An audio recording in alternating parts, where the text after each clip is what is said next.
అందరికీ నమస్కారం. ఈరోజే పాప విమోచన ఏకాదశి. ఈరోజు ఏం చేసినా చేయకపోయినా రాత్రి 12 లోపు ఈ వీడియో చూస్తే చాలు, ఈ కథలు వింటే చాలు, అదృష్టం మీ తలుపు తట్టినట్లే.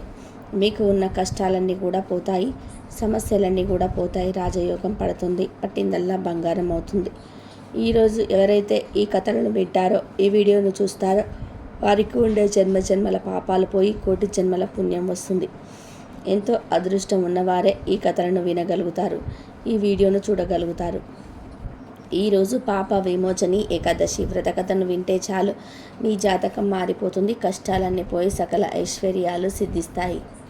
ఒకసారి ధర్మరాజు కృష్ణునితో పలుకుతూ, కృష్ణ, పాల్గొన్న మాసం కృష్ణపక్షంలో వచ్చే ఏకాదశి గురించి నాకు తెలుసుకోవాలని కుతూహలంగా ఉంది.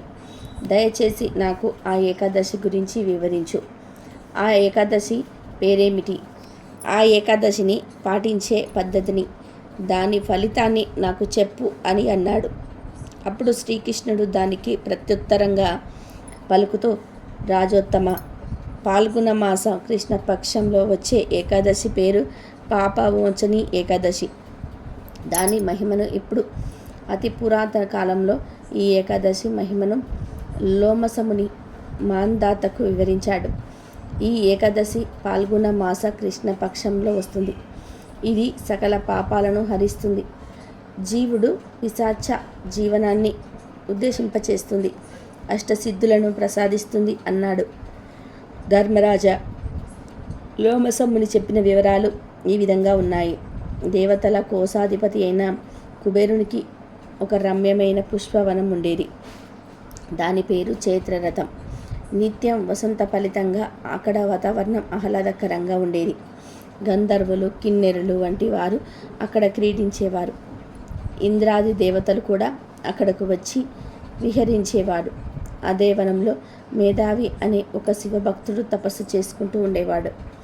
ఒకసారి అప్సరసలు ఆయన నిష్టను భంగపరచడానికి ప్రయత్నించారు.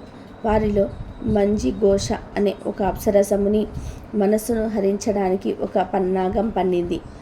ఆమె ముని ఆశ్రమానికి దగ్గరలోనే ఒక చిన్న కుటీరాన్ని నిర్మించుకొని తీయని గొంతుతో వీణను మీటుతూ గీతాలాపన చేయసాగింది. తీరానికి చందనాన్ని పూసి మెడలో సుగంధ పుష్పమాలను అలంకరించి తీయగా పాడుతున్న మంజు ఘోషని చూసి శివ వరి అయిన మన్మధుడు కూడా మునిని జయించడానికి యత్నించాడు.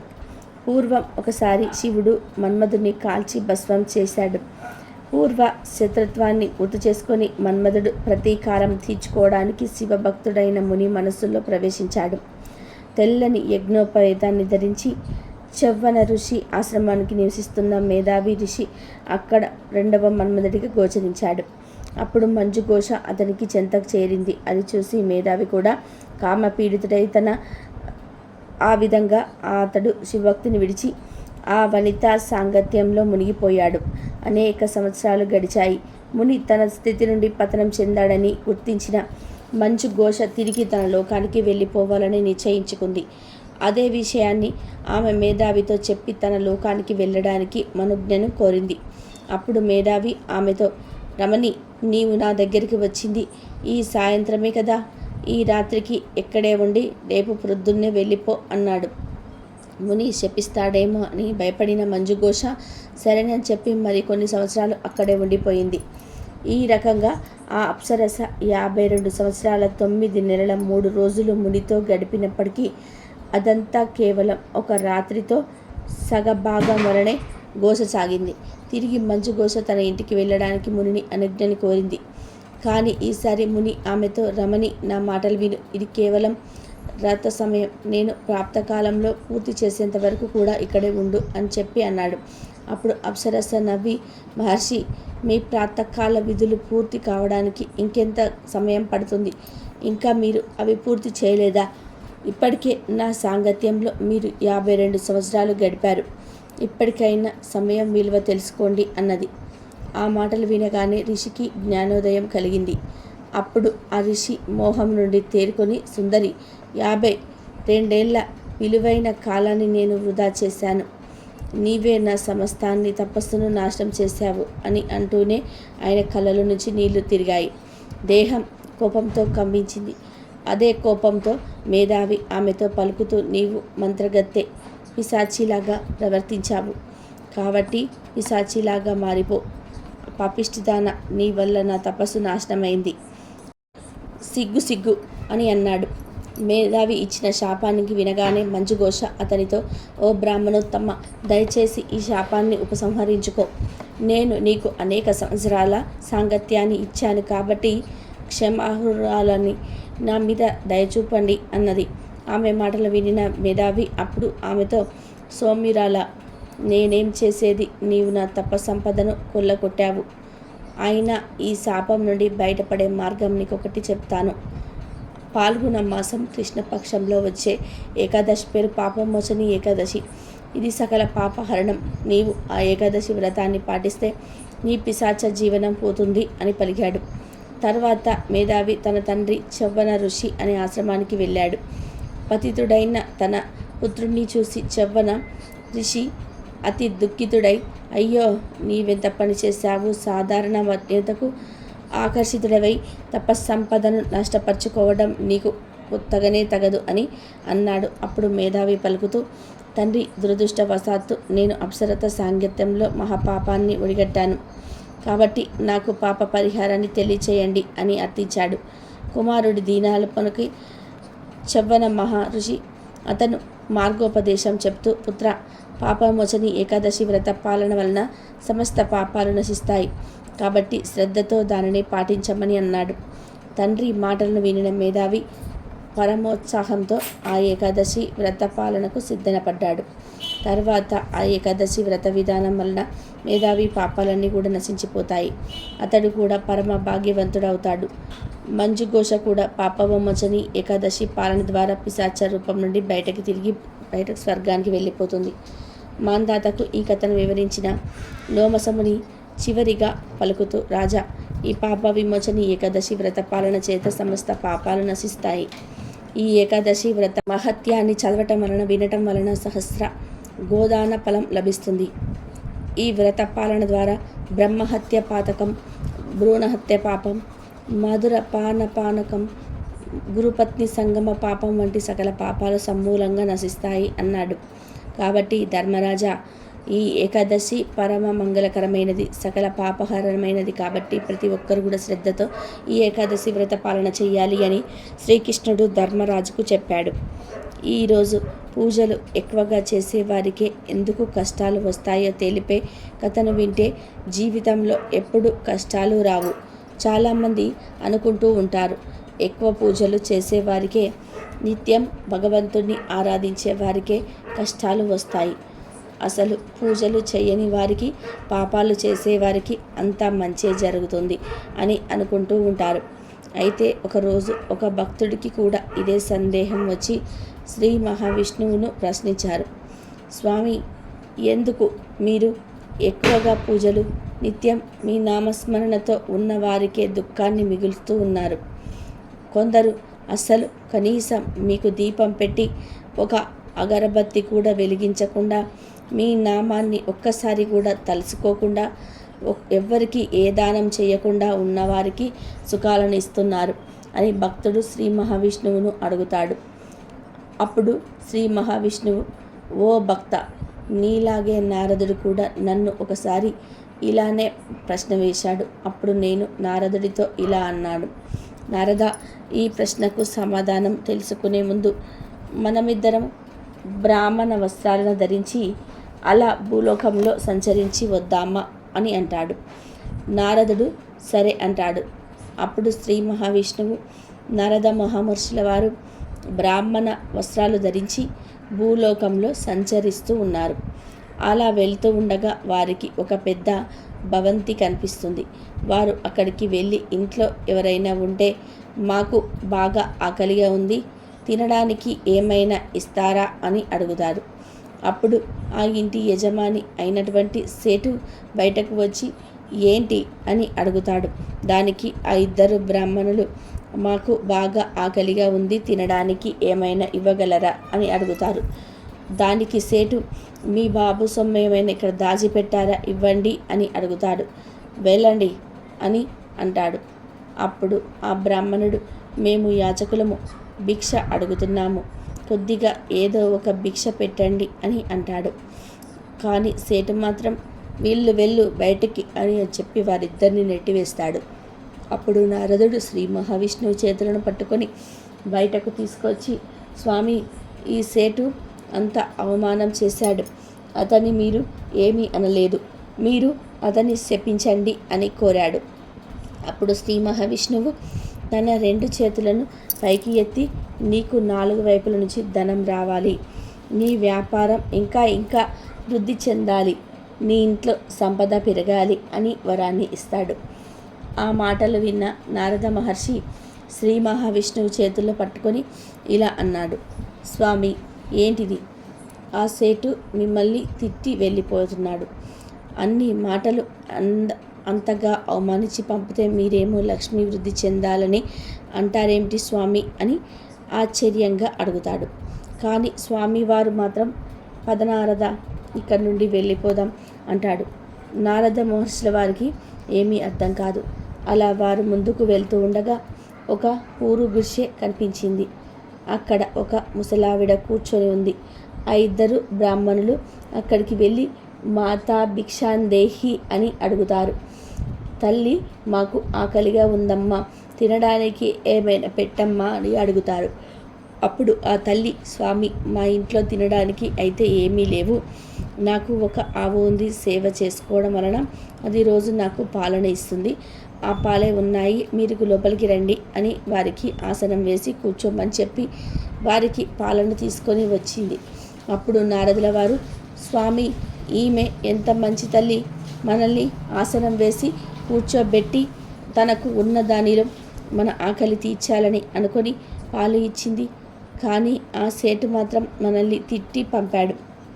అందుకే ఆ తల్లికి ఏదైనా వరం ఇవ్వండి అని అడగగానే శ్రీ మహావిష్ణువు తన 2 చేతులతో నీ ఆవు చనిపోవాలి అని దీవించాడు. అది విన్న నారదుడు ఆశ్చర్యపడి, ప్రభు, ఏమిటిది? మీ ప్రవర్తన నాకు నచ్చటం లేదు. ఆ సేటు అవమానిస్తే అతనికి ఏమో ఇంకా ఇంకా ధన వృద్ధి కావాలని దీవించావు. ఈ తల్లి మన ఆకలి తీర్చితే తన ఆవు చనిపోవాలని దీవిస్తారా అని అంటాడు. అప్పుడు స్వామి, నారదా, నువ్వు నా లీలను అర్థం చేసుకోలేదు అని అంటాడు. దానికి నారదుడు, స్వామి, మీ లీల ఏంటో నాకు అర్థం కావటం లేదు, మీరు నాకు అర్థమయ్యేలాగా చెప్పండి అని అంటాడు.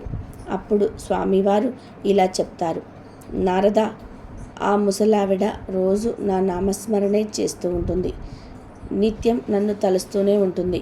తన ఇంట్లో ఉన్న ఆవు మీద ఆమె చాలా ప్రేమ పెంచుకుంది. తన మనస్సు దాని మీదే ఉంది. ఆవిడ ఆవుకు సేవ చేస్తుంది. తన చనిపోయే సమయంలో తన ఆవును ఎవరు చూసుకుంటారు అని విచారిస్తుంది. నేను చనిపోయాక నా ఆవు ఏమవుతుందో అని ఆవు గురించి ఆలోచిస్తూనే ఆవిడ చనిపోతే ఆవిడ భగవంతుడి వద్దకు రాలేదు. అందుకే నేను ఆవిడ చనిపోకముందే ఆవు చనిపోవాలని చెప్పాను అని అన్నారు. దానికి నారదుడు, సరే స్వామి, ఇది అర్థమైంది. మరి ఆ సేటుకు ఎందుకంత ధనం కావాలి అని వరం ఇచ్చారు అని అడగగా దానికి శ్రీ మహావిష్ణువు, అతనికి ధనం పైన వ్యామోహం ఉంది, అందుకే అతనికి లక్ష్మీ వృద్ధి చెందాలి అని ఆశీర్వాదం ఇచ్చాను. ఆ ధనాన్ని మూటలు మూటలు కూడబెట్టి అతను మరణిస్తాడు. ఆ డబ్బు యొక్క ధ్యాసలోనే, ఆ డబ్బు మీద ప్రేమతోనే, ఆ డబ్బు మీద ప్రీతితోనే, డబ్బు యొక్క ఆలోచనతోనే అతను మరణిస్తాడు. అతను చనిపోయాక ఒక పాములాగా జన్మించి అతని సంపద దగ్గరే ఉంటాడు. అతడు ఎప్పటికీ భగవంతుని చేరలేదు. లోకాలు అతడికి ప్రాప్తించవు అని నేను నారదుడికి చెప్పాను. కాబట్టి భక్త, ఇప్పుడు నీ ప్రశ్నకు సమాధానం దొరికింది కదా అని శ్రీ మహావిష్ణువు భక్తుడి వైపు చిరునవ్వుతో చూశాడు. కాబట్టి భగవంతుడికి ఏది ఎవరికి ఎప్పుడు ఇవ్వాలో తెలుసు. మనం ఇప్పుడు ఉన్న జీవితాన్ని గురించి ఆలోచిస్తూ ఉంటాము, కానీ మన భవిష్యత్తు అనేది భగవంతుడికి తెలుసు. అది భగవంతుడి నిర్ణయం. కాబట్టి ఎన్ని కష్టాలు వచ్చినా భగవంతుని నిందించకుండా, భగవంతుని విడవకుండా సదా దైవనామస్మరణతో మంచి పనులు చేస్తూ ముందుకు సాగాలి. అప్పుడు దైవం కూడా మన వెంట ఎల్లప్పుడూ ఉంటాడు. అలాగే ఈరోజు ఏకాదశి దేవి ఎలా పుట్టిందో తెలిపే ఈ పురాణ కథను వింటే చాలు, జన్మల పాపాలు పోయి కోటి జన్మల పుణ్యం వస్తుంది. అర్జునుడు ఒకసారి శ్రీకృష్ణుని, ఓ జనార్దన, ఏకాదశి రోజున పూర్తి ఉపవాసం చేస్తే, లేదా కేవలం రాత్రి మాత్రమే ఆహారం తీసుకుంటే, లేదా ఒక్కమారు మధ్యాహ్నం ఆహారం తీసుకుంటే కలిగే లాభం ఏమిటో నాకు వివరించవలసినది అని అడిగాడు. దానికి సమాధానంగా శ్రీకృష్ణుడు ఇలా పలికినాడు. అర్జున, ఏకాదశి రోజు ప్రొద్దుననే ఉపవాస వ్రతాన్ని చేపట్టాలి. స్నానం చేసే సమయంలో ఓ అశ్వక్రాంతై, ఓ రథక్రాంతే, ఓ విష్ణుక్రాంతే, ఓ వసుసుందరే, ఓ మృతికే, ఓ ధరణి, నేను పరమగతిని పొందేగాక, నా పూర్వజన్మల పాపములన్నిటినీ కూడా నశింపచేయుడు అని ప్రార్థించుకోవాలి. స్నానం అనంతరం గోవిందుణ్ణి పూజించుకోవాలి. ఒకసారి స్వర్గరాజుకు ఇంద్రుడు దేవతలతో కలిసి భగవంతుడి దగ్గరకు వెళ్ళి ఈ విధంగా ప్రార్థించాడు. ఓ జగదీశ్వర, దేవదేవ, నీకు వందనములు. నీవే ఎల్లలకు పరమాశీడవు. తల్లివి తండ్రివి నీవే. ఎల్లరను శుచించుకు పోషించి లయింపచేయుదువు నువ్వే. భూమికి ఆకాశానికి సమస్త సృష్టికి నీవే పరమోపకారివి. నీవే స్వయంగా బ్రహ్మ విష్ణు మహేశ్వరుడవై ఉన్నావు. నీవే సమస్త యజ్ఞములకు, తపస్సులకు, మంత్రాలకు, యజ్ఞకర్తలకు భక్తవు. ఓ దేవ, భగవంతుడా, దేవతా ప్రభు, శరణగతి రక్షక, ఓ యోగీశ్వర, మేము ఇప్పుడు స్వర్గాన్ని కోల్పోయి రాక్షసులచే తరిమివేయబడ్డాము. భీతితో మీ పాద పద్మాలకు శరణాగతిలమైన మమ్ము రక్షించు. ఓ జగదీశ్వర, స్వర్గం నుండి ఇప్పుడు భూలోకములకు పతనం ఉంది. మేము దుఃఖసాగరంలో ఉండిమాము. దయచేసి మా ఎడ ప్రసన్నుడవగు అని ఇంద్రుడు భగవంతుని వేడుకున్నాడు. ఇంద్రుడి అతి దయనీయమైన ప్రార్థనను విన్న విష్ణు భగవానుడు అతనితో దేవతలనే ఓడించినట్టే ఆ అజయుడగు దానవులు ఎవరని అడిగినారు. వాడి పేరేమిటి? వాడి శక్తికి మూలమేమిటి? ఇంద్ర, నేను నీ దృష్టి తీసుకొచ్చిన వారు ఎవరు అని అడిగినారు. అప్పుడు ఇంద్రుడు సమాధానం కోసనుతూ, ఓ దేవదేవ, భక్తోద్ధారక, పరమప్రభు, ఆ ఉగ్రదానవుని పేరు నందింజగుడు. దేవతలకు తొలుత కష్టములు కలిగించిన ఆ అసురుడు బ్రాహ్మణ కులంలో జన్మించాడు.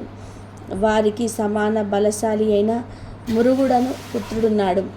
చంద్రావతి నగరం మురుగునికి రాజధాని. ఆ మురాసురుడే దేవతలను స్వర్గం నుండి తరిమివేసి తానే అజట నివసిస్తూ ఉన్నాడు. ఇంద్రుడు, అగ్ని, వాయువు, యముడు, చంద్రుడు, నివృత్తి, వరుణుడు, మునగు దేవుడగు పదవులను వారే ఆక్రమించాడు. మేమందరం కలిసి కూడా వాడిని జయించలేకపోయాము కనుక ఓ విష్ణు, ఆ అసురుణ్ణి సంహరించి దేవతలను కాపాడవలసినది అని వేడుకున్నాడు.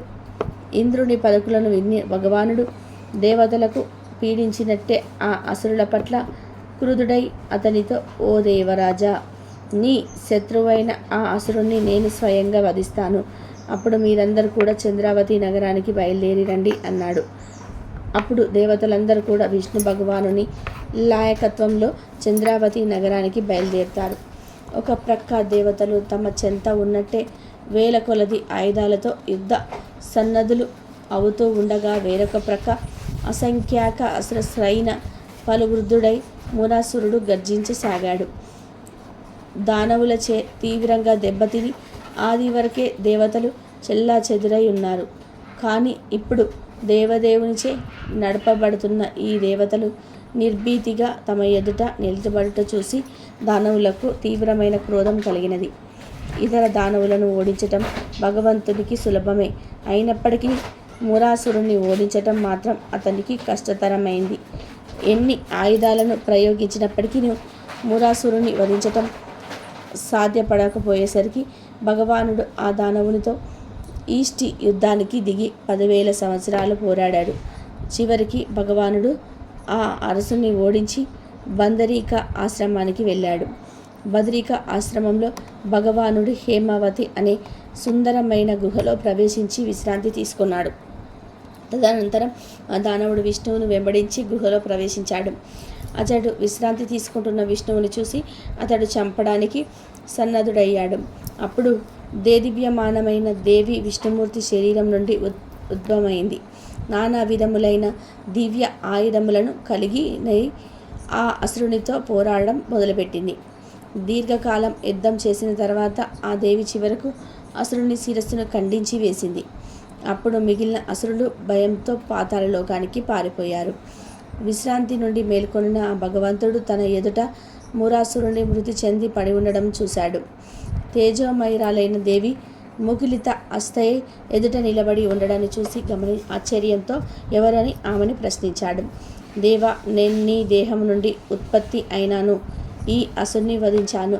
నీవు విశ్రమించి ఉండడం చూసి ఈ అసురుడు నిన్ను వధించడానికి ప్రయత్నించాడు, కనుకనే నేను వీడిని వధించాను అని దేవి పలికింది. అప్పుడు భగవంతుడు ఆమెతో, దేవి, ఈ కార్యానికి నీ పట్ల నేనెంతో ప్రసన్నుడైనాను, నీకు వాంఛితమైనది కోరుకో అన్నాడు. అప్పుడు ఆమె ఏదేమి వరము ఇవ్వమని అడగగా భగవానుడు ప్రసన్నతతో, దేవి, నీవు నా శక్తివి, నువ్వు ఏకాదశి రోజు ఉత్పన్నవైతివి కాబట్టి ఇకపై నీ పేరు ఏకాదశి. ఏకాదశి వ్రతాన్ని పాటించే ఎవరికైనా సరే సమస్త పాపాలు దూరుడై నాశనం లేనట్టి స్వర్గ సౌఖ్యాలను పొందుతాడు అని అన్నాడు. ఆనాటి నుండి ఏకాదశి ఈ జగత్తులో చక్కగా పూజింపబడుచు ఉన్నది. ఓ అర్జున, ఏకాదశి వ్రతాన్ని పాటించే వారికి నేను పరమగతిని ప్రసాదిస్తాను. ఏకాదశి రోజు మనుజుడు మైథున భోగాన్ని త్యాజించాలి. ధాన్యాన్ని, తేనెను, భోజనం విడిచిపెట్టాలి. నూనె రాసుకోకూడదు. ఏకాదశిని మనిషి పాటించినచో, దీని మహత్యాన్ని వినిచో మరిన్ని ఉన్నతమైన ఫలితాలను పొందుతాడు అని శ్రీకృష్ణుడు అర్జునుడితో ఏకాదశి మహత్యాన్ని వివరించాడు. అలాగే ఈరోజు కృష్ణుడు కలియుగం గురించి ఏం చెప్పాడో తెలిపే పురాణ కథను ఉంటే చాలు, దోషాలు పోతాయి, అదృష్టం మిమ్మల్ని వరిస్తుంది. కలియుగాంతం ఎలా ఉంటుందనే విషయం ఆసక్తిని కలిగిస్తుంది. కలియుగాంతం ఎలా జరుగుతుంది, ఎప్పుడు జరుగుతుంది, దానికి ముందే వచ్చే సూచనలు ఏంటి అని తెలుసుకోవాలని ఆసక్తి ప్రతి ఒక్కరిలోనూ ఉంటుంది. అసలు కలియుగాంతం జరిగితే మన పరిస్థితి ఏమిటి అని కంగారు పడిపోతూ ఉంటాము. మరి కలియుగాంతం గురించి శ్రీకృష్ణుడు చెప్పిన ఒక చిన్న కథ ద్వారా కలియుగాంతం ఎలా వస్తుంది, దానికి వచ్చే సూచనల గురించి ఈరోజు మనం తెలుసుకుందాం. పూర్వకాలంలో గంగాదేవి శ్రీకృష్ణుని ఒక ప్రశ్న అడుగుతుంది. అదేమిటి అంటే, కలియుగాంతంలో ఏమి జరుగుతుందో గంగాదేవి అడగగా శ్రీకృష్ణుడు కలియుగాంతం గురించి వివరిస్తాడు.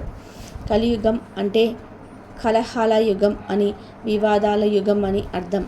కలియుగాంతం వచ్చే సమయంలో ఒకరికొకరికి సంబంధం లేకుండా ఉంటుంది. పూర్వం కలి అనే ఒక రాక్షసుడు ఉండేవాడు. ఇతను క్రోధుడు, హింస, హయం అనే రాక్షసులకు జన్మించాడు. సామాజిక అడ్డుకట్టలను నాశనం చేసి ధర్మం తప్పిన జంట నుండి పుట్టినవాడే ఈ కలి అని రాక్షసుడు.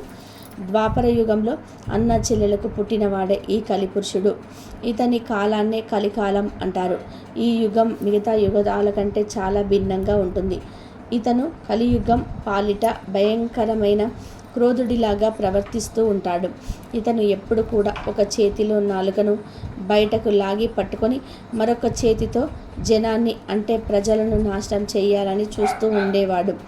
దీని అర్థం ఏమిటంటే, దేనినైనా సరే, ఎంత దాన్నైనా సరే తినేయటం, అంటే మనిషినైనా జంతువునైనా రాక్షసునైనా సరే తనకు ఆహారంగా మార్చుకుంటాడు. అయితే త్రేతాయుగం, ద్వాపర యుగాలకు అధర్మం తలెత్తగానే మహావిష్ణువు వెంటనే రకరకాల అవతారాలను ఎత్తి భూమిపై వచ్చి అధర్మాన్ని అణిచి ధర్మాన్ని స్థాపించాడు. కానీ కలియుగంలో కలి అనే రాక్షసుడిని చంపడానికి వెంటనే రాకుండా కలియుగం చివరిలో అంటే కలి యుగాంతంలో వస్తాడు. ఎందుకంటే చతుర్యుగాలను తిరిగి మొదలు నుండి అంటే సత్యయుగం నుండి ప్రారంభించడానికి అలా చివరిలో రావడం జరుగుతుంది. అలాగే త్రేత, ద్వాపర యుగాల్లో హిరణ్యకశిపుడు, రావణాసురుడు, కంసుడు అను రూపాలను ధరించిన రాక్షసుడు ఉండేవాడు. వారిని అంతం చేసి ఆయా యుగాలలో అధర్మాన్ని తొలగించాడు శ్రీకృష్ణుడు. కానీ కలియుగంలో రాక్షసులు వికృతంగా భయంకరంగా రూపం ధరించి ఉండరు. అజ్ఞానం అధర్మం లాగా మారి అందరి మనసులలో ఉంటారు. కలి రాక్షసుడి రూపంలో కాకుండా అజ్ఞానం అధర్మం పాపం హింస అనే చెడు లక్షణాలను కలిగి ప్రపంచాన్ని ఆవరించి ఉంటాడు. కనుక ఒకరిని చంపడం వలన కలియుగంలోని అధర్మం నశించదు. మరి ఈ కలి అనే రాక్షసుడే కాకుండా మనుషులలో కూడా రాక్షసులు అనేవారు ఉన్నారు. పేదవారిని హింసించటం, కర్కశంగా ప్రవర్తించడం, దుష్ట ఆలోచనలు కలిగిన రాక్షసులు ఈ లోకంలో లక్షల మంది కోట్ల మంది ఉన్నారు. ఇటువంటి వారందరిలోనూ కూడా కలి అనే రాక్షసుడు ఉన్నట్లే. కాబట్టి వీరందరినీ చంపడం అంటే అది కలియుగాంతమే. అందుకే శ్రీకృష్ణుడు కలియుగాంతం చివరిలో కలి అనే రాక్షసుని వేటాడడానికి వస్తాను. గంగాదేవి శ్రీకృష్ణుడిని ఇలా అడుగుతుంది. ద్వాపర యుగం చివరకు వచ్చేస్తుంది కదా, ఇక కలియుగం ప్రారంభమయ్యే సూచనలు కనిపిస్తూ ఉన్నాయి. అటువంటి సమయంలో గంగాదేవి ఒకసారి శ్రీకృష్ణుని ముందుకు దేవతగా రూపాన్ని దాల్చి వచ్చి ఇలా అడుగుతుంది. ప్రభు, నీవు ఈ భూమిని వదిలి వెళ్ళిపోయిన తర్వాత భూమిపైన నా పరిస్థితి ఎలా ఉంటుందని అడుగుతుంది. దానికి శ్రీకృష్ణుడు, నేను ఈ భూమిని విడిచి వైకుంఠం చేరుకున్న తర్వాత 10,000 సంవత్సరాలు నీవు ఈ భూమి మీద అంతర్ధానమై నా పాదాల వద్దకు చేరుకుంటావు. నీవే కాదు, కాశీ బృందావనాలు తప్ప మిగతా తీర్థాలన్నీ కూడా భూమిని వదిలి నన్ను చేరుకుంటాయి. సాలగ్రామం అంతర్ధానం అవుతుంది. సాధువులు, భక్తులు, వైష్ణవులు, పురాణాలు, వైదోప్య కర్మలు, దైవ పూజలు, భగవంతుడి కీర్తనలు, వేదాలు, శాస్త్రాలు, ధర్మం, గ్రామదేవతలు మొదలైనవన్నీ కూడా భూమి మీద కనిపించకుండా పోతాయి. అంటే భూమిపై ఉన్న జనాలు ఈ దివ్యమైన విషయాల పట్ల ఆసక్తిని వదిలేస్తారని చెప్తాడు. ధర్మం అనేది కృతయుగంలో 4 పాదాలు, త్రేతాయుగంలో 3 పాదాలు, ద్వాపర యుగంలో 2 పాదాలు, కలియుగంలో మాత్రం 1 పాదం పైన నడుస్తూ ఉంటుంది. కనుక ధర్మపరమైన విషయాలను మనుషులు ఒక్కొక్కటిగా వదిలేస్తూ వస్తారు. విపరీతంగా మద్యం తాగటం, నిరంతరం మాంసాహారం తినడం వంటి పనులను చేసడమే కాకుండా అసత్యాన్ని మాట్లాడడం, కపటంగా ప్రవర్తించటం వంటి పనులను చేయడానికి ఏమాత్రం కూడా వెనుకాడరు. ఇవి మనుషులలో సహజ లక్షణాలుగా మారిపోతూ ఉంటాయి. తులసి దళం లేకుండా పూజలు చేయటం, ఏకాదశి వ్రతాన్ని విడిచిపెట్టడం చేస్తారు. దీనివల్ల దేవతలు చేసే పనులు ఈ భూమి మీద మాయమవుతాయి. క్రూరత్వం, అహంకారం, దొంగతనం, హింస, మధుకామం, క్రోధం మొదలైన సమస్త దుర్మార్గ క్రియలు ప్రపంచం అంతటా కూడా వ్యాపిస్తాయి. లోకంలో మంచి స్నేహితులు లభించరు. వివాహాన్ని విడిచి ఇష్టం వచ్చినట్టుగా ప్రవర్తిస్తూ ఉంటారు. పెద్ద చిన్న అనే భేదాలు నశించి పురుషులు స్త్రీలకు లోబడి జీవించటం జరుగుతుంది. కలియుగంలో బలవంతుడే పాలకుడిగా మారి తన ఇష్టానుసారంగా ప్రవర్తిస్తాడు. కేవలం తల్లి, తండ్రి, కుమారులు, కుమార్తెలు మాత్రమే బంధువులుగా మిగులుతూ ఉంటారు. కలియుగంలో మనుషులు ఒకరికొరకు సంబంధం లేకుండా జీవిస్తూ ఉంటారు. ఒకరినొకరు బాధ పెట్టుకుంటూ జీవించటం జరుగుతుంది. సంధ్యావందనాన్ని, యజ్ఞోపవేత సంస్కారాన్ని విడిచిపెట్టి దొంగతనం చేయటం ప్రారంభిస్తారు. గోవులను, ఎద్దులను, పశువులను హింసించేవారు పెరిగిపోతూ ఉంటారు. వృక్షాలు, మొక్కలు, పువ్వులు పూయటం, పండ్లు కాయటం మానివేస్తాయి. స్త్రీలు వైరాగ్యాన్ని అనుభవించాల్సిన పరిస్థితి ఏర్పడుతుంది. గోవులు పాలు ఇవ్వడం మానేస్తాయి. భార్యాభర్తలు ఒకరి పట్ల ఒకరు ద్వేషం కలిగి ప్రవర్తించటం జరుగుతుంది. పాలకులు పౌరుషహీనులై ప్రజలపై పన్నుల భారాన్ని పెంచుతూ ఉంటారు. 1,00,000 మందిలో ఒక్క పుణ్యాత్ముడు కూడా కనపడడు. నీచులు ధనవంతులు అవుతారు. నగరంలోని ప్రజలు క్రూరంగా తయారవటం, మనుష్యులు అతి చిన్న వయసులోనే యవ్వనాన్ని కోల్పోవటం జరిగి వారి వెంట్రుకలు త్వరగా తెల్లబడతాయి. మనుషులు చివరకు భగవంతుని అమ్మడానికి పెట్టే పరిస్థితి ఏర్పడుతుంది. పాపాత్ములు పుణ్యాత్ములుగా, దొంగ బాబాలు మహానుభావులుగా నటిస్తారు.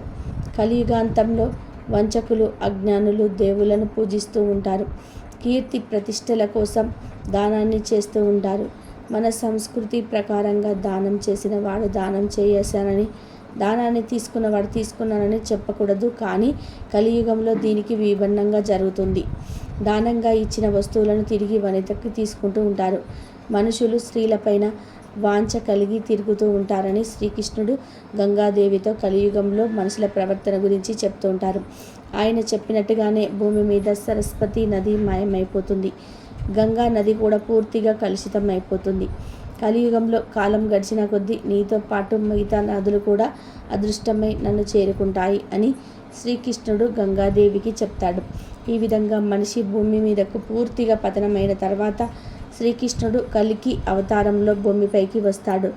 ఇలా కల్కి అవతారంలో వచ్చి కల్కి భగవానుడై దివ్య అస్త్రాన్ని ఆశ్రయించి దీర్ఘ కారావారం ధరించి 3 రాత్రుల కాలంలో భూమిపై ఉన్న పాపులందరినీ కూడా సంహరించి అంతర్ధానం అవుతాడు. కల్కి భగవానుడు అంతర్ధానమైన తర్వాత భూమిపై ప్రళయం రావటం జరుగుతుంది.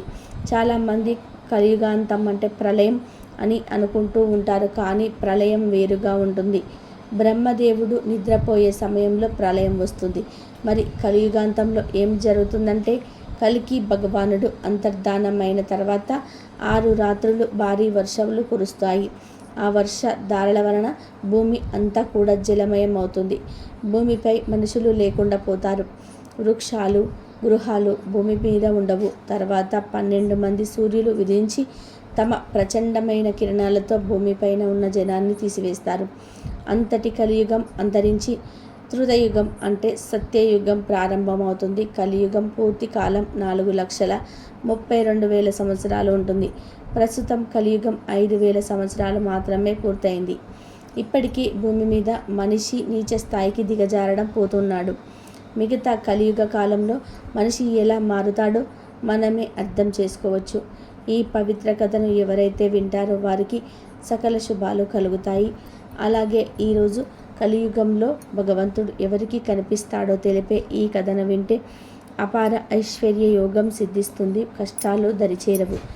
పూర్వం ఒక ఊరిలో శివశర్మ అనే ఒక యువకుడు ఉండేవాడు. ఆ యువకుడు ఏమి పనిచేసేవాడు కాదు. తినడం తిరగటం, ఇంతకు మించి ఏ పని రాదు. పైగా అమాయకుడు. ఇంట్లో వారు భరించరాక ఏదైనా ఆశ్రమం చూసుకొని వెళ్ళమన్నారు. సరేనని ఆశ్రమంలో చేరడానికి బయలుదేరి చాలా ఆశ్రమాలను చూసుకున్నాడు. ఓ ఆశ్రమంలో గురువుగారి కొద్దిగా లావుగా ఉన్నారు. ఆహా, ఇక్కడ భోజనం బాగా దొరుకుతుంది అనుకుంటా. బాగా లావుగా ఉన్నారు అనుకున్నాడు శివశర్మ. ఇంతలో గురువు దగ్గరకు శిష్యులు వచ్చారు. వాళ్ళు కూడా లావుగానే ఉన్నారు. వాళ్ళను చూసి శివశర్మ అయితే సందేహం లేదు, ఇక్కడ చేరితే 3 పూటల భోజనం దొరుకుతుంది అనుకుని గురువుగారి పాదాల మీద పడి ఇక్కడే ఉండిపోతానన్నాడు. సరే అన్నాడు గురువుగారు. కానీ నాకు 3 పూటల భోజనం కావాలి అన్నాడు శివశర్మ. అప్పుడు గురువుగారు, నాయన చక్కగా సేవ చేస్తూ 2 సార్లు మాత్రమే ఇక్కడ భోజనం తీసుకోవాలి అన్నారు. కాదు గురువుగారు, నేను ఆకలికి ఉండలేను అన్నాడు శివశర్మ. సరే అయితే ఉదయం ప్రసాదం కొద్దిగా ఎక్కువ తిను అన్నారు గురువుగారు. సరేనన్నారు శివశర్మ. అలా శివశర్మ అక్కడ ఉండిపోయాడు. ఏదో ఒక తెలిసిన ఒక సేవ చేస్తూ చాలని ఆహారం తింటూ ఉండగా ఒకసారి ఏకాదశి వచ్చింది. ఈరోజు ఏకాదశి కాబట్టి అందరూ కూడా ఉపవాసం ఉండాలన్నారు గురువుగారు. అమ్మో, ఉపవాసం నా వల్ల కాదు గురువుగారు, నేను ఉపవాసం ఉండలేను అన్నాడు శివశర్మ. అప్పుడు గురువు, సరే అయితే ఇక్కడికి దూరంగా ఉన్న చెరువు వద్దకు వెళ్ళి వండుకు తిను, కావాలంటే సరుకులు నేను ఏర్పాటు చేస్తాను అన్నాడు. సరేనని సరుకులు తీసుకున్నాడు శివశర్మ. తర్వాత గురువు శివశర్మతో, నాయన వండిన ఆహారం ముందు స్వామికి నైవేద్యం పెట్టి ఆ తర్వాతే నువ్వు తినాలి, సరేనా అన్నాడు. దానికి శివశర్మ అలాగే గురువుగారు అని వెళ్ళి చెరువు దగ్గర చెట్టు క్రింద వంట చేసుకుని భగవంతుని పిలిచాడు. శివశర్మ అమాయకుడు గనక స్వామికి నైవేద్యం పెడితే ఆ స్వామి వారే స్వయంగా వచ్చి తింటాడేమో అనుకున్నాడు. కాంతో శివశర్మ, రామ ఇక్కడికి వచ్చి ఈ ప్రసాదాన్ని తిను అంటూ పాడడం మొదలుపెట్టాడు. కానీ ఎంతకు స్వామి రాలేదు. ఎంతకు రాకపోయేసరికి శివశర్మకు కూడా ఆలోచించి, దేవాలయంలో అయితే ప్రసాదాలు నైవేద్యాలు పెడతారు, ఇక్కడ ఏముంది, కుదిరి కుదరని వంట తప్ప స్వామి అక్కడైతే బాగా పెడతారని అనుకుంటున్నాడేమో. ఈరోజు ఏకాదశి, అక్కడ ఏమీ ఉండదు, ఏమీ పెట్టరు, ఇక్కడికి కూడా రాలేదనుకో, ఇది కూడా ఉండదు అని మళ్ళీ పాడటం మొదలుపెట్టాడు. శ్రీరాముడు నవ్వుకుని ఉండబట్టలేక సీతా సమేతంగా శివశర్మ దగ్గరకు వచ్చాడు. శ్రీరాముడిని చూసిన శివశర్మ సంతోషించాడు. కానీ రాముని పక్కనే సీత ఉంది. శివశర్మ ఇద్దరికి మాత్రమే వంట చేశాడు. దాంతో సీత వంక ప్రసాదం వంక పదే పదే చూస్తూ ఉండగా రాముడు మేము వచ్చాము సంతోషమే కదా అన్నాడు. అప్పుడు శివశర్మ సీతాదేవి వంక చూస్తూ సంతోషమే, నా చేత ఏకాదశి ఉపవాసం చేయించాలనుకుంటున్నట్టున్నారు, రండి కూర్చోండి అని ఇద్దరికి వండిన ఆహారం పెట్టాడు. చక్కగా భోజనం చేసి సీతారాములు వెళ్ళిపోయారు. మళ్ళీ 15 రోజులకు ఏకాదశి వచ్చింది.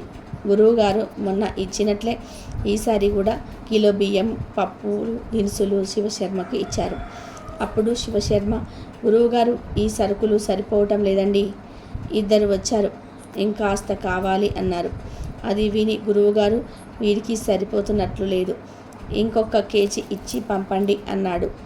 యథావిధిగా శివశర్మ మళ్ళీ వంట చేసి నైవేద్యం పెట్టి తులసి పెట్టి, మొన్న ఇద్దరు వచ్చారు కదా అనుకొని రామ సీతతో కలిసి వచ్చి ఈ ప్రసాదం ఆరగించు అని పాడాడు. ఈసారి సీతారాములతో పాటు లక్ష్మణుడు కూడా వచ్చాడు. ఈసారి శివశర్మ లక్ష్మణుడు వంక భోజనం వంక చూస్తూ ఉండగా శ్రీరాముడు మేము వచ్చాము సంతోషమేగా అన్నాడు. అప్పుడు శివశర్మ లక్ష్మణుడు వంక భోజనం వంక చూస్తూ సంతోషమే, ఈ వారం కూడా నేను ఉపవాసమే, రండి కూర్చోండి అన్నాడు. భోజనం పెట్టాడు. ముగ్గురు తిన్నారు, వెళ్ళారు. మళ్ళీ ఏకాదశి వచ్చింది. అప్పుడు శివశర్మ గురువుగారితో ఇలా సరిపోదండి, ముగ్గురు వచ్చారన్నారు, వీడు రాత్రి కూడా తింటున్నాడేమో అనుకొని మరో కేజీ ఇచ్చి పంపాడు గురువుగారు. శివశర్మ మళ్ళీ వండాడు. ఈసారి పాట మార్చి పాడాడు. రామ సీత లక్ష్మణులతో కలిసి వచ్చి ఈ ప్రసాదం ఆలకించు అని పాడాడు.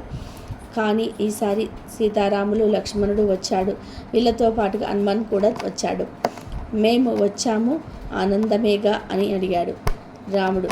అప్పుడు శివశర్మ ఆనందమే కానీ అంటూ హనుమాన్ వంక కూడా భోజనం వంక చూసి ఈ ఏకాదశి కూడా ఉపవాసమే, రండి కూర్చోండి అని వడ్డించాడు.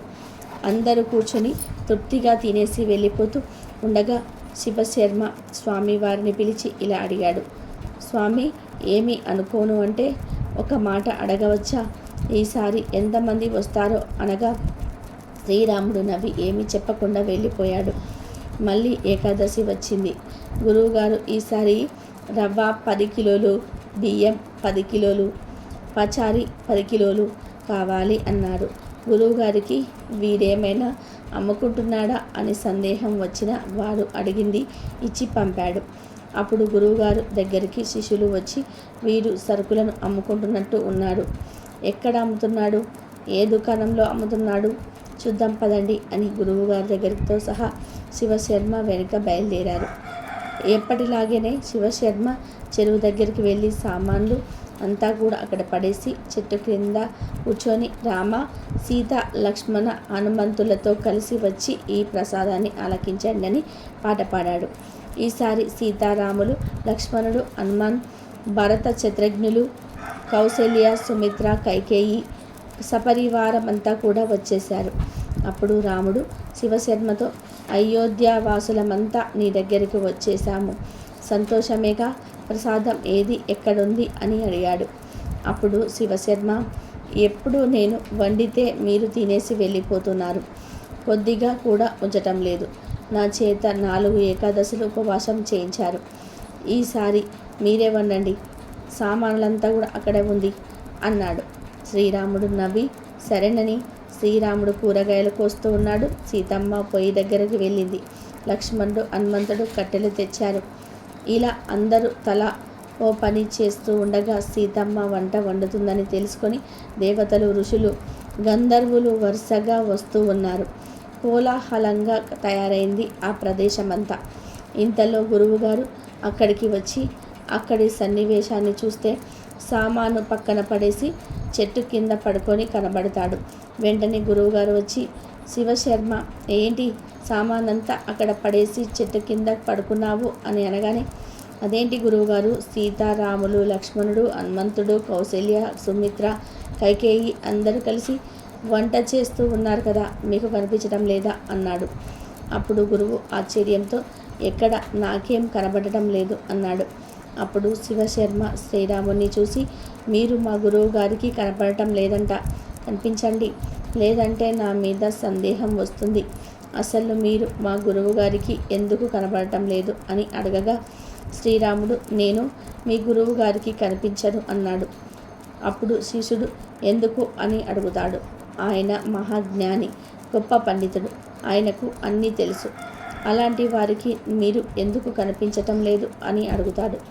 అప్పుడు శ్రీరాముడు వారు, నాయన, ఆయనకు అన్నీ తెలుసు, కానీ నేను వస్తానని తను నమ్మడం లేదు. పూజలు చేస్తున్నాడు కానీ నన్ను మనసుతో చూడటం లేదు. తన మనసుతో పూర్తిగా నన్ను విశ్వసించిన వాడికి నేను తప్పకుండా కనిపిస్తాను అన్నాడంటాడు. అప్పుడు ఆ శిష్యుడు గురువుతో, గురుదేవ, మీ మనసులో ఆయన ఉన్నారని పూర్తిగా విశ్వసించటం లేదంట, ఆయన వచ్చినట్లుగా నమ్మటం లేదంట, అందుకే ఆయన మీకు కనిపించటం లేదు అని సమాధానం ఇచ్చాడు. ఆ మాటలు వినగానే గురువుగారికి కళ్ళల్లో నుంచి నీరు కారాయి. అయ్యో, నేను అన్ని పూజలు వ్రతాలు చేశానే, కానీ భగవంతుడు వస్తాడని మాత్రం నమ్మలేదు. దేవుడు ఉన్నాడు అని నమ్మిన వాళ్ళకు కనిపిస్తాడు. అందుకే నీకు ఆ భగవంతుడు దర్శనం కలిగింది. నువ్వే చాలా గొప్పవాడివి అంటూ ఏడుస్తున్నాడు. వెంటనే శ్రీరాముల వారు సపరివార సమేతంగా గురువుగారి కన్నుల ఎదుట సాక్షాత్కరించారు. అప్పుడు గురువుగారు ఎంతో సంతోషించి రాముణ్ణి పరిపరి విధాలుగా స్తుతించాడు. శివశర్మతో, నీవు అమాయకంగా, నీ మనస్సు స్వచ్ఛంగా నిర్మలంగా ఉండబట్టి ఆ భగవంతుడు సాక్షాత్కరించాడు. నీ వల్ల మేము ధన్యులమయ్యాము అన్నాడు. కాబట్టి విన్నారు కదా, దేవుడు ఉన్నాడు, ఉంటాడు. మనం ఎప్పుడైతే ఈ కలియుగంలో మనస్ఫూర్తిగా దేవుని వేడుకుంటామో, దేవుడు ఉన్నాడని నమ్ముతామో, దేవుడి మీద నమ్మకంతో పనులు చేసుకుంటూ పోతామో, అప్పుడు దేవుడు మనకు కనిపిస్తాడు. స్వచ్ఛమైన మనసు ఉన్నవారికి దేవుడు కనిపిస్తాడు. ఈ ఏకాదశి పర్వదినాన లక్ష్మీనారాయణులు సీతారాములుగా ఎందుకు పుట్టారు, ఒక కోతి చేత ఎందుకు కలుపబడ్డారు అనే విషయాన్ని తెలిపే పురాణ కథను వింటే సకల ఐశ్వర్యాలు సిద్ధిస్తాయి. పూర్వకాలంలో నారదుడు ఒకసారి హిమాలయ పర్వతంలోని మానస సరోవరం దగ్గర పర్ణశాల నిర్మించుకొని భీకరమైన తపస్సు చేస్తూ ఉన్నాడు. అప్పుడు నారదుడి తపస్సుకు వలన తన పదవి ఎక్కడ పోతుందో అని భయపడిన ఇంద్రుడు నారదుడి తపస్సు భంగం చేయమని తన అప్సరసలను పంపించాడు. అప్సరసలు నారదుని సమీపించి వీణుల విందుగా గానం చేశాడు, కనుల పండుగగా నాట్యం చేశాడు. కానీ నారద మహర్షి చలించలేదు. చివరి అస్త్రంగా అప్సరసలు అంగాంగ ప్రదర్శనం చేశారు. నారదుడు శివశివ అనుకుంటూ కళ్ళు మూసుకొని తపస్సు ప్రారంభించాడు. అప్సరసలందరూ కూడా దేవేంద్రుని వద్దకు పోయి నారదుడి తపస్సు భంగం చెయ్యలేకపోయామని విన్నవించి సిగ్గుతో తలలు వంచుకున్నారు. నారదుడు ఆ తపస్సు తన ఇంద్ర పదవి కోసం చేయటం లేదు, కేవలం పరమేశ్వరుని అనుగ్రహం కోసమే చేస్తున్నానని తెలుసుకున్న దేవేంద్రుడు కూడా శాంతించాడు.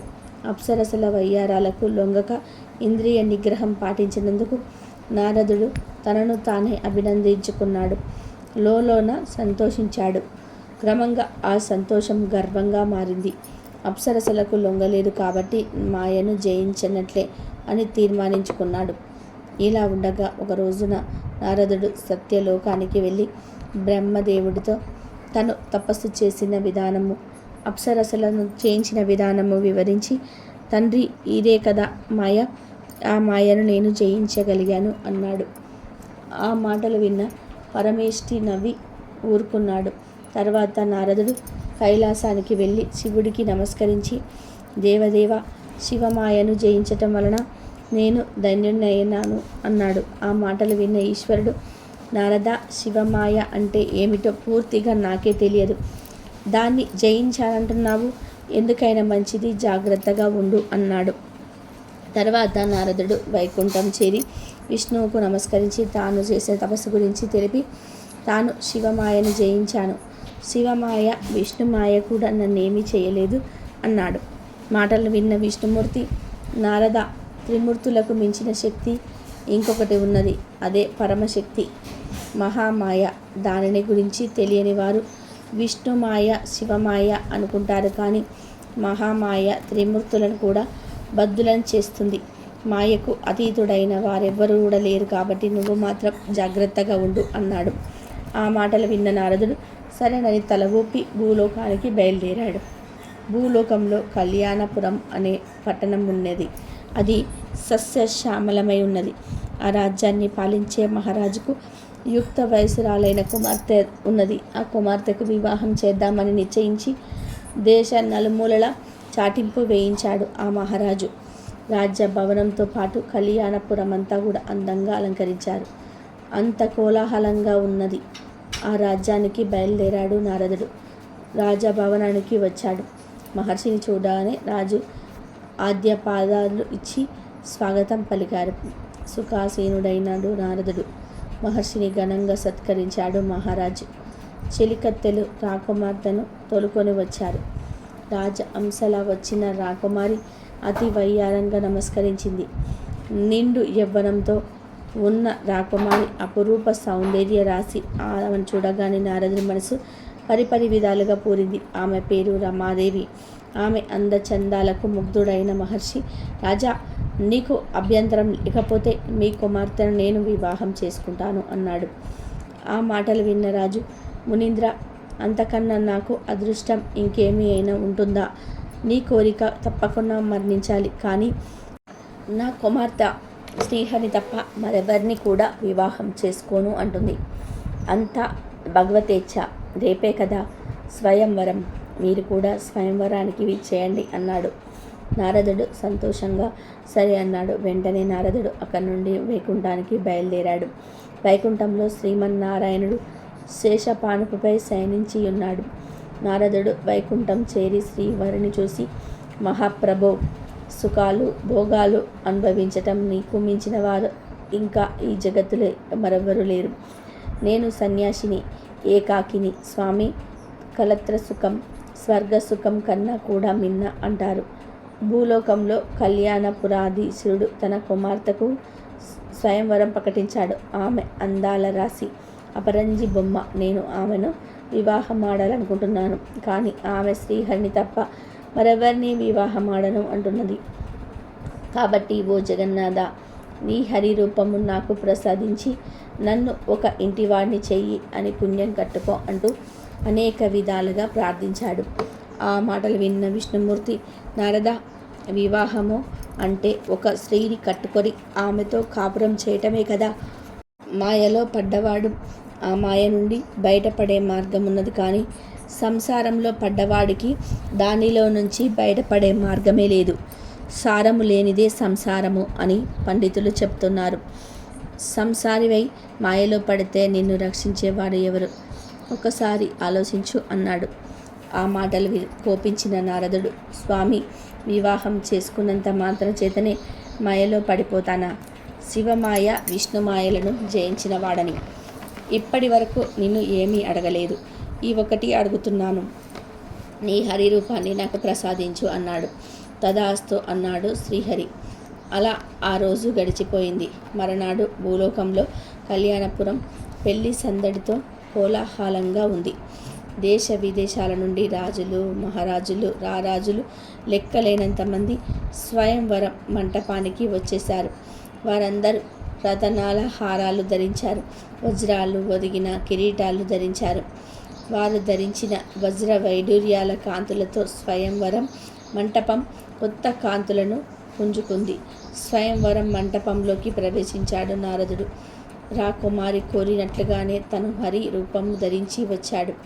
అందాల రాశి తప్పక తననే వరిస్తుంది అని ఆలోచిస్తూ ఒకచోట ఆసీనుడైనాడు. రాజకుమారుడు వరమాలను చేత ధరించి తన అన్వేషణలో బయలుదేరింది. ఆమెతో పాటు చెలికత్తెలు ముందు నడుస్తూ అక్కడ ఆసీనులైన రాజు వ్యవహారాలు చెప్తున్నారు. రాజకుమారి మౌనంగా ముందుకు సాగింది. రాజకుమారి దగ్గరికి రాగానే కూర్చున్న రాజులు మెడలు ముందుకు సాచుతున్నారు. కానీ మాల వేయక మందంగా నడిచిపోతుంది రాకుమారి. అలా నడిచి నడిచి నారదు వద్దకు వచ్చింది.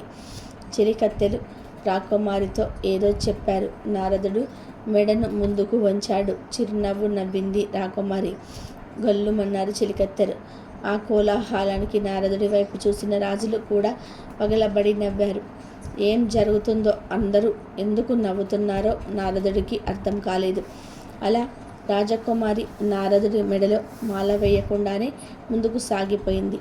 దూరంగా చివరన కూర్చున్నాడు శ్రీహరి. వరమాల ఆయన కంఠసీమన అలంకరించింది. ఆమెను తీసుకొని గరుడ వాహనం మీద వైకుంఠానికి వెళ్ళిపోయాడు విష్ణుమూర్తి.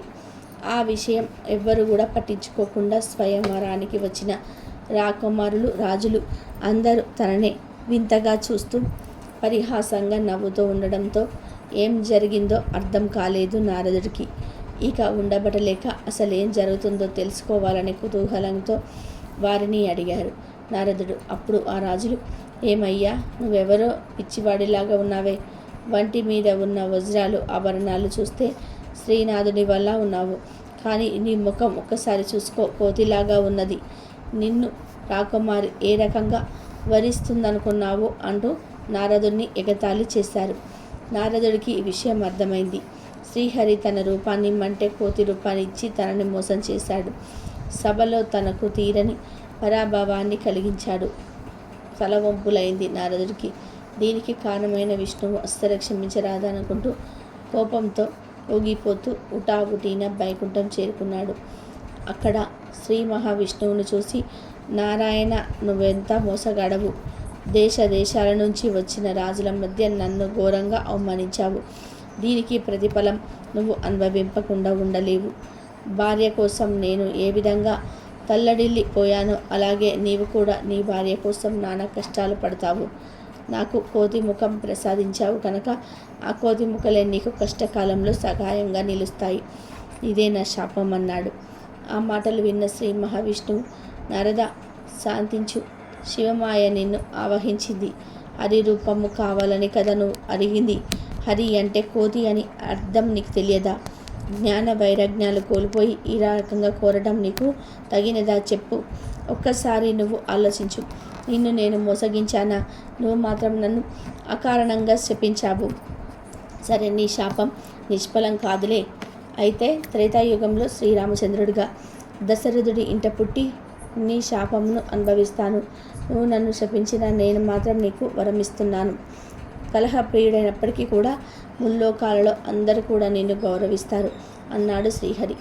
మాయను జయించానని విర్రవీగిన నారదుడికి గర్వభంగం అవడంతో శ్రీహరి మాటలకు అతని హృదయం ద్రవించింది. కళ్ళు చెదిరాయి. వెంటనే శ్రీమన్నారాయణి పాదాలపై పడి, హే నారాయణ, నన్ను క్షమించు, నా తప్పులను మన్నించు, సదా నీ అనుగ్రహానికి పాత్రుడయ్యేలాగా నన్ను కటాక్షించు స్వామి అంటూ వేడుకున్నాడు. తర్వాత విష్ణుమూర్తి ఆశీస్సులు అందుకుని తీర్థయాత్ర చేయడానికి బయలుదేరాడు నారదుడు. కాబట్టి ఎప్పుడు కూడా గర్వపడకూడదు. గర్వం పతనానికి కారణం. గర్వం వలన ఎన్ని ఘోరాలు జరుగుతాయో ఈ కథ ద్వారా అందరూ తెలుసుకోవాలి. కాబట్టి ఈరోజు రాత్రి 12 లోపు ఈ కథలు వింటే చాలు, ఈ వీడియో చూస్తే చాలు, అదృష్టం మీ తలుపి తట్టినట్లే. మీకు ఉన్న కష్టాలన్నీ కూడా పోతాయి, సమస్యలన్నీ కూడా పోతాయి, రాజయోగం పడుతుంది, అట్టిందల్లా బంగారం అవుతుంది. ఈరోజు ఎవరైతే ఈ కథలను వింటారో, ఈ వీడియోను చూస్తారో వారికి ఉండే జన్మజన్మల పాపాలు పోయి కోటి జన్మల పుణ్యం వస్తుంది. ఎంతో అదృష్టం ఉన్నవారే ఈ కథలను వినగలుగుతారు, ఈ వీడియోను చూడగలుగుతారు. ఇదండి ఈరోజు వీడియో. నా వీడియో కనుక మీకు నచ్చినట్లయితే ప్లీజ్ లైక్ చేయండి, షేర్ చేయండి, సబ్స్క్రైబ్ చేయండి. మరొక మంచి వీడియోతో మళ్ళీ కలుద్దాం. కాబట్టి భగవంతుని చేరుకోవాలంటే ఈ విధంగా చేయండి. ఆ భగవంతుని ఆశీర్వాదాలు ఎప్పుడు